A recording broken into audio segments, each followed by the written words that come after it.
Hello everybody, this is a How Fast event at the Bedford Autodrome. Now the Bedford Autodrome is Evo's home. This event is quite intriguing actually. It's an opportunity to try a timed lap in these babies, these Ariel atoms. Now today I have Henry Catchpole and I have Evo reader Ash Miller. So yeah, we're going to see who's going to be the fastest, or maybe the slowest. In fact, the slowest will be me, I can say that now. Now the point of today is obviously to have a lot of fun. Sometimes it's a little bit harder at track to have fun when basically it becomes apocalyptic outside. So yeah, we've had a big rainstorm. Henry's been out already, absolutely soaking wet. However, it's going to be a lot of fun. We're going to get transponders fitted to these fantastic little atoms and we're going to go as quick as we can.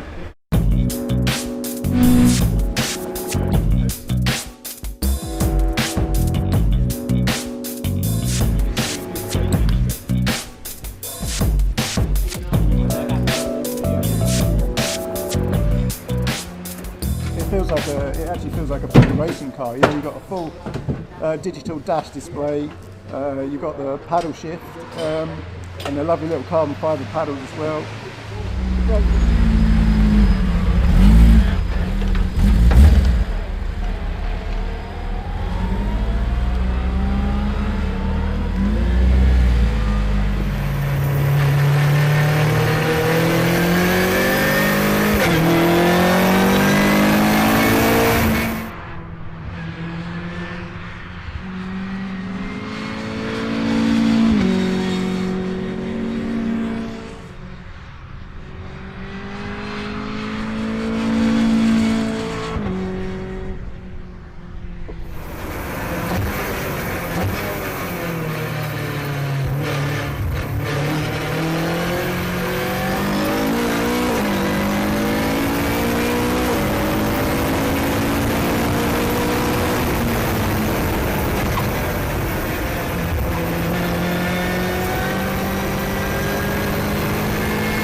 It's going to be really interesting this session because the track is drying all the time, so there are going to be places where you're going to want to get on the power a little bit sooner or maybe brake a little bit later, but yeah, you're getting a real taste of the intensity of motorsport actually, because you know, as I say, the track is changing all the time, so you're relying on feel. This car delivers a lot of feel back to you, which is good fun. And we've done our full practice, but now it's drying, the wind's picking up a little bit, there are cars out on track, so yeah, it's really exciting. I'm still absolutely convinced that I'm going to be slower than the other two, but I have a full list of excuses already prepared for that.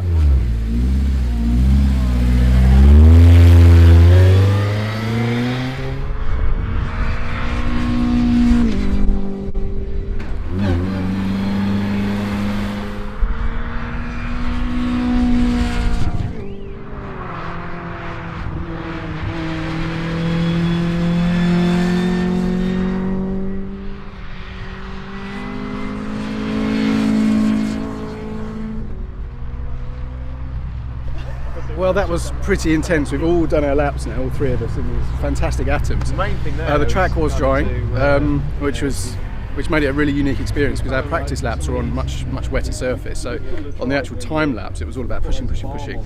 I'm still quite confident that I'm the slowest. I made a right hash of 2 or 3 corners, especially out the back chicane where it was full opposite lock, losing speed. So you see, I'm getting the excuses in nice and early now. Ash is there. How'd you get on, Ash? Yeah, it was pretty intense, especially in the wet. Yeah, that was insane. And as I was saying, they haven't taken these around this track before at all, let alone in the wet. Yeah. So yeah, it was definitely a handful. A couple of nice spins in practice, but hopefully. But you kept it together in the time lapse? Very much so. I think so. Yeah, it felt really nice. Really? So a lot more confidence and a little bit more of a dry track. Do you feel like you nailed it?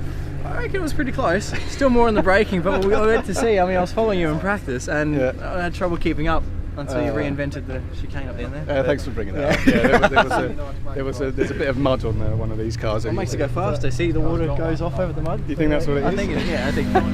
Well, I did change when the stopwatch was on. Completely. It was almost like the old days of qualifying, really. You know, so you kind of have to zone in for your 2 laps, and mucked up the first lap already. The entry into this quick stuff, coming for the start of the first time lap, I ballsed it completely, and I found myself, doing the beat up on yourself sort of thing, even though it's not particularly that serious, But by the second, it's good that you get the 2 laps. Yeah, absolutely. Because if you stuff up the first one, you can jump straight into it again. Yeah. It's a really good format, and I think, well, it looks like it's going to be a bit of a success. I think this whole day. I think so. Yeah, especially to be able to.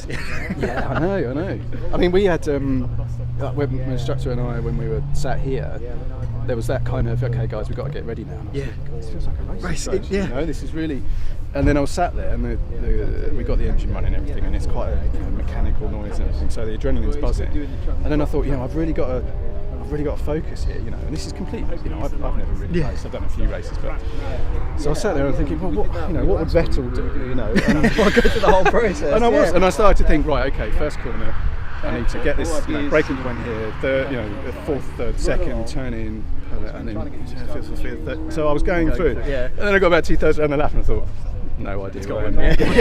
I completely lost it. So, but yeah, what an experience. Yeah. Come over here, Henry. I'll let you guys get on with that. You right? Yeah, that was great fun, wasn't it? It was awesome. Really good. So I went out first, followed by Ash and then by Henry. We were just talking about, actually, before you go out, how your mindset kind of changes from practice to time lapse. Yeah. How did you feel that? Well, you kind of, because there's obviously that thing of part of you's going, right, come on, put your best lap in, and then the other thinking, well, you can't clip the cone or anything like that. Yeah. So you think, right, well, put a banker in first, and then sort of perhaps push it the second lap a bit or something. But it's it's really. Did you feel like your first or your second lap was your best? I've literally no idea whatsoever. So it's gonna. We'd be usually Formula 1 drivers. We would. A, we're not quick enough. B, we have no idea what happened on the 2 laps. Did you have any spins in practice? Yeah, had 2 spins. I had a big, literally on my first lap through the final corner there, had a massive. That was you? That was me, yeah. Right, so skid marks. I believe that was captured. Good, excellent. Yeah, that was definitely, that was me. Finding the limit, the sort of Gilles Villeneuve style. Going over it? Yeah, go over the limit, find it, come and then work back from there. So. See, I tend to find the limit by being rubbish. Saying a word. Have we told everyone? Yeah, of course we should. Yeah. Okay. All right. So maybe we didn't let this on earlier, but now because we're quite confident this man is going to be the quickest, we'll tell you why. Ash is he's an Aussie, as you've probably got from his accent. He's also an extremely good racing driver in the early days of his career. Look at this. Look. That gives it away, really, doesn't it? Everyone likes their colours, Henry borrowed a helmet, and I dug out an Arai that's probably 4 or 5 years old. Yeah. Well, I've only got open face helmets because I'm a rally, so I'm always inside a car. So I've got a nice goggles on, and you could do the old 60s style. Flying goggles, cork helmet. Yeah. So Ash is, Ash is an Evo reader, and he's a friend of Evo as well, and he's won numerous races out in Australia. He's raced in the Clio Cup as well, so he's also he knows instructed here. Yeah, that's the killer, isn't it? That's the clincher. Sort of, it's not just a case of sort of he's raced elsewhere and it's all new to the track, and sort of it's you're not fastest. I know. I may as well just quit now. Yeah, that's the thing. Yeah, if you're not quick, it's big trouble. But it's actually in a way, of course, it's intentional that we've got Ash here. He's probably the quick on the quicker end of kind of the Evo reader. I'm okay. I'm quick enough. Henry's probably a bit quicker than me, and Ash is that step up. So I think we're gonna, with our times, hopefully hopefully reflect it. Yeah. Let's hope. Yeah. If not, then I'm going to suddenly think about changing careers because I'll be faster than you, and then you'll have to think about that career. Think about drowning my sorrows in the bump down the road. I think if that happens, but you're old enough to do that. Just, But even for, you've obviously got lots of race experience though. But you found this just as much fun as we did. Just as much fun and just as much of a challenge as well. I mean, the instructors I know, from being here, things like this, and even the feedback you get from these guys, you're still learning. You're still every time you hit the track, you're still learning. And even hearing the points from Charlie who I had in the car.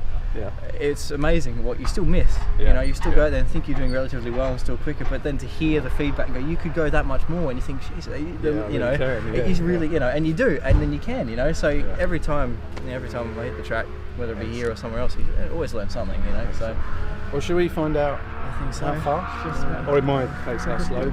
Let's go and find out how slow. Let's have a look. Find out who was fastest, how fast we were, or how slow. I think you'll find, guys, that if you read it that way, you'll see pretty well. You'll see that that I was the quickest of the three of us. No, that was good. So here we go.